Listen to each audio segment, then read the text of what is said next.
increased the volume of sales and attracted more commission-paying third-party sellers to the site. That allowed Amazon to get more out of fixed costs, like the fulfillment centers, and the servers needed to run the website. This greater efficiency then enabled it to lower prices further. Feed any part of this flywheel, they reasoned, and it should accelerate the loop. And so, the flywheel would turn, building momentum, push the flywheel, accelerate momentum, then repeat.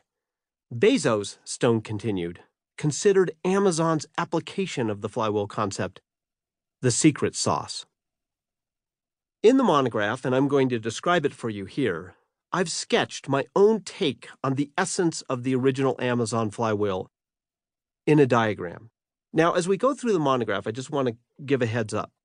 I will describe a number of sketches of specific flywheels to illustrate the flywheel concept. I'll try to give you a really good visual feel for what they look like and how they work.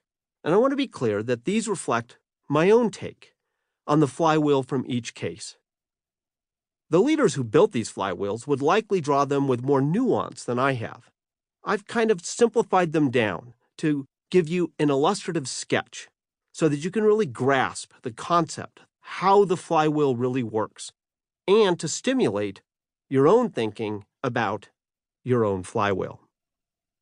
So what you want to picture is a circle that's going around. It's got arrows, if you will, that are kind of moving clockwise, right? From 12 to 3 to 6 and around the flywheel all the way back up around. Think of it as that flywheel just keeps turning and turning and turning in the same direction, and that's what builds the momentum.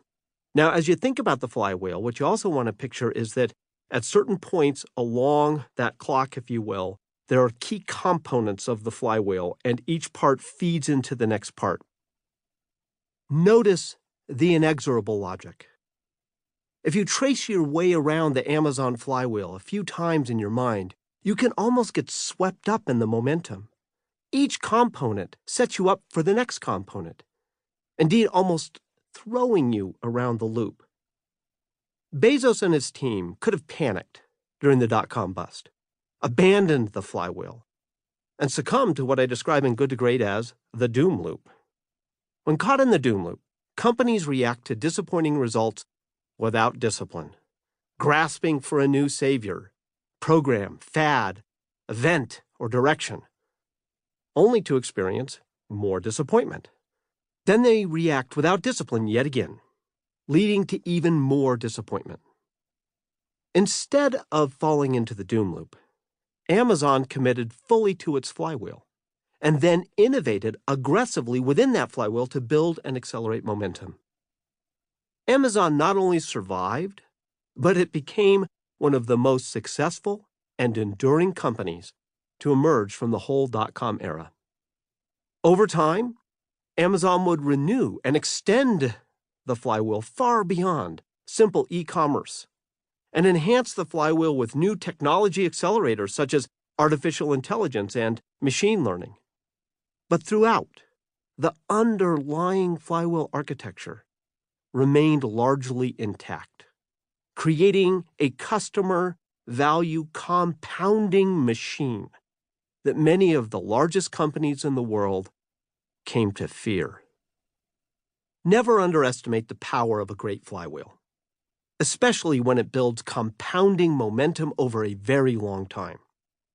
Once you get your flywheel right, as the Amazon people did, you want to renew and extend that flywheel for years to decades, decision upon decision, and action upon action, and turn by turn, each loop adding to the cumulative effect. But to best accomplish this, you need to understand how your specific flywheel turns. Now, your flywheel will almost certainly not be identical to Amazon's. The point here is not that you should copy Amazon's, but your flywheel should be just as clear, and the logic of your flywheel equally sound.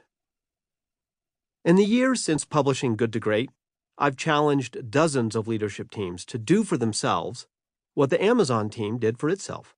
Some of those teams traveled to our management lab at the Good to Great project in Boulder, Colorado, and I watched each team assemble its flywheel, almost like putting together a jigsaw puzzle.